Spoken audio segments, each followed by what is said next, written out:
Hello, I'm John Wilson, the GSW Reference Librarian.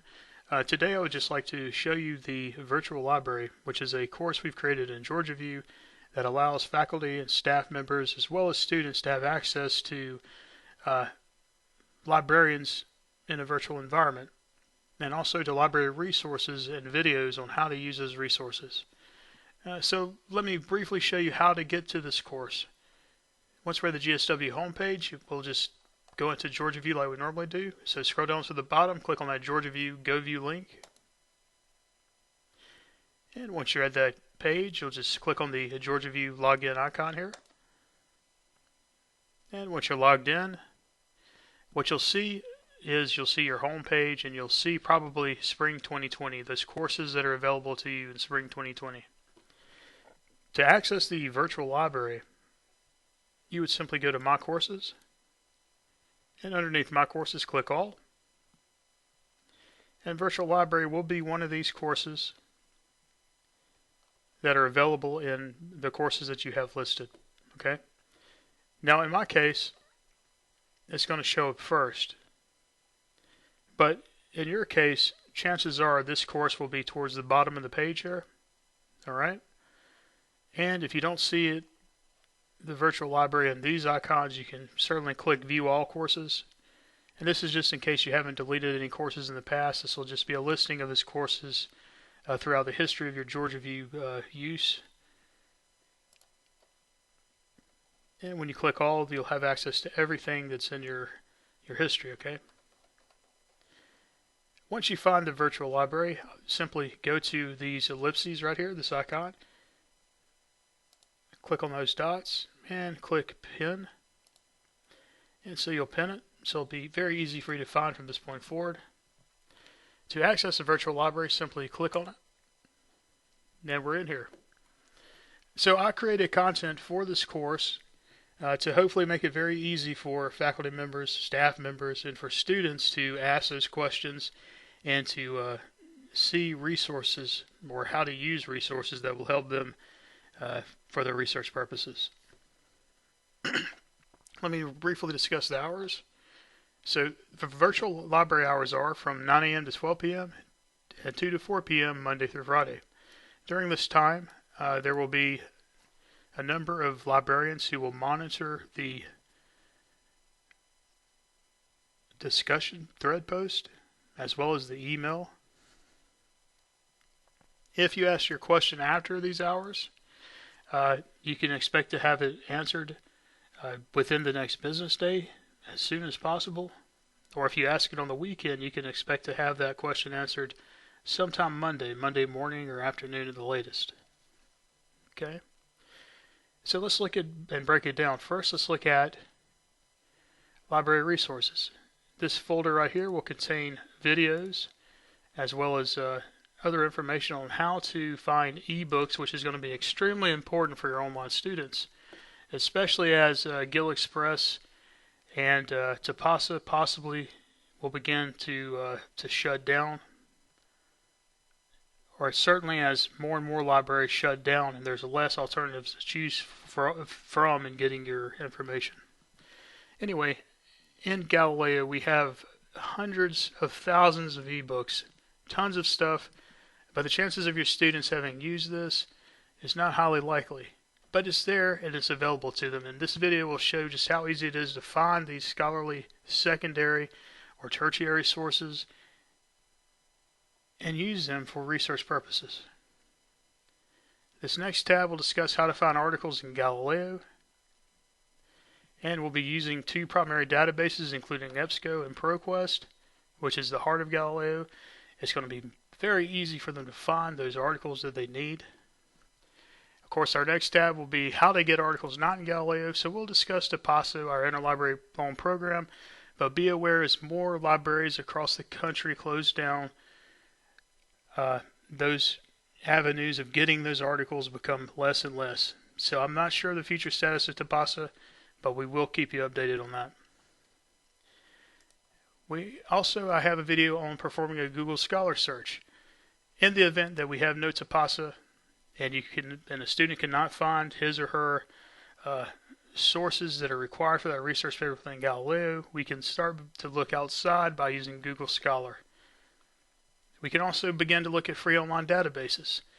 This by no means is a listing of all of these free databases, but these are some of the most popular databases. Okay, so be aware if your student cannot find what he or she needs in Galileo, if Tapasa happens to not be running,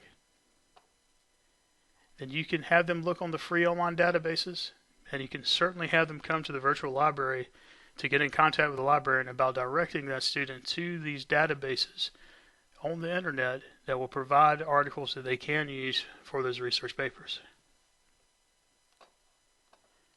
Alright, so let me close out here.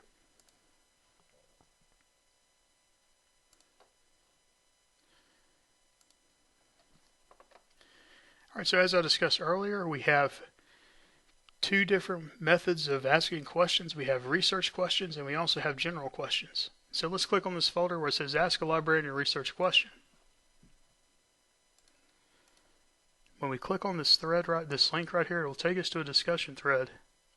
Okay? Simply ask your question by clicking Start a New Thread. If, however, you wish for that reference question, that research question to remain confidential or private for whatever the reason, we also have the email libref@gsw.edu available right here. Just send us an email. A librarian on duty between the hours of 9 a.m. and 12 p.m. or 2 to 4 p.m. will respond to that email as soon as possible. Okay?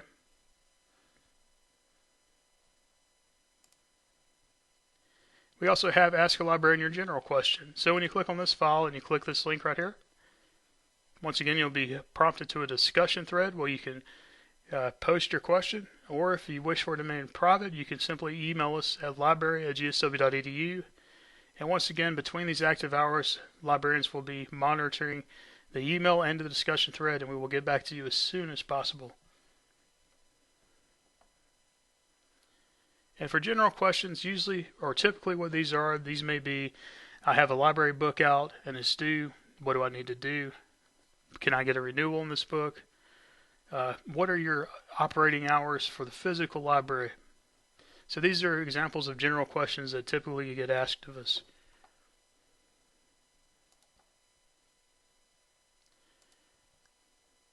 Okay, one final file. APA 7th edition is out. I know a lot of classes on campus are using this. I've worked with 2 departments to create guides on the 7th edition. I just want to provide the 7th edition guide for you and your class. That way, if students have questions about formatting their research papers or citing within 7th edition, they can simply click here, go to this library guide, and they can hopefully have these questions answered. Here we have proper APA formatting for the student paper or for the professional paper, depending on what you want your class to do. Okay. Also, we provide all about plagiarism, so we'll discuss what plagiarism is, how to avoid it, and we'll talk about direct quotes and paraphrasing and common knowledge. So all of these resources are provided with the virtual library course. Librarians are on hand between the hours of 9 a.m. to 12 p.m. and 2 to 4 p.m. Monday through Friday. Any questions asked after hours or on the weekends will be answered as soon as possible. Okay, we want to help you succeed. We're here for you. We're here for the students. Please send us any questions you may have. Let me briefly also say this. One of the things that we do when we create a online classroom is we have modules each week, weekly modules, okay? So let's pretend that we'll say this is week 11. The students need to click on my week 11 module, and it's going to have all the information I need. It's going to have all the information they need in order to prepare for that assignment they have to do, or that quiz they have to do, or that discussion thread post they have to make and respond to in that module. Okay. Now, what I could do for you is I can create a library guide just like the one you saw with the library resources. On each tab I can have select dates. Let's say, for example, your modules are broken into weekly dates. we'll say this library resource module is from March 20th to March 27th. What I could do is I could take all the content you want them to look at, videos, reading material, things of this nature, and I can create a library guide for you. Let's take a look at one real quick.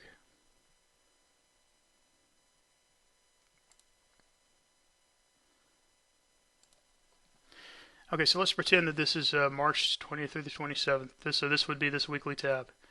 What we could do is we could link this URL into your GeorgiaView course, and we can say something like read me first, that week, that module. They could click on it.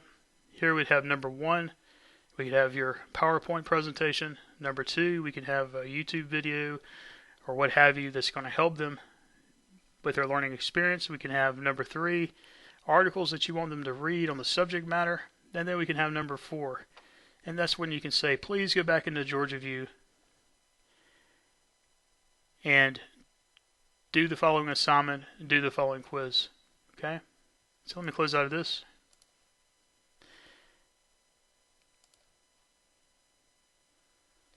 Alright, once again, let's pretend this is week 10 library resources. So what I would have here is I would have a link that would say read me first. They would click on it. They would go straight to that weekly tab. In order from 1 to 4, it would have the PowerPoint, the video material, the reading material, followed by do the following in GeorgiaView. They would go back into GeorgiaView, and underneath they would see their links for a assignment. They would see a link for a quiz or for a discussion. Okay? Now, the reason why I think the library guide is a good idea is because if you don't have that, you'll just have to piggyback those links. So instead of seeing 3 links, these students may see 10 links. Okay? And that can be overwhelming. So all that library guide does is it really just declutters that module. It makes it look very neat. They'll see 3 or 4 links. It's pretty self-explanatory. Anyway, I just wanted to offer that as an option for you as you build your online courses. If you have any questions for me about this video, about the virtual library, about anything that's coming down the pipes this semester with the library, please don't hesitate to reach out. If you would like for me to design a library guide for you, I'd be more than happy to. My name is John Wilson. My email address is john.wilson@gsw.edu. I look forward to hearing from you, and I wish you much success for the rest of this spring semester. Thank you very much.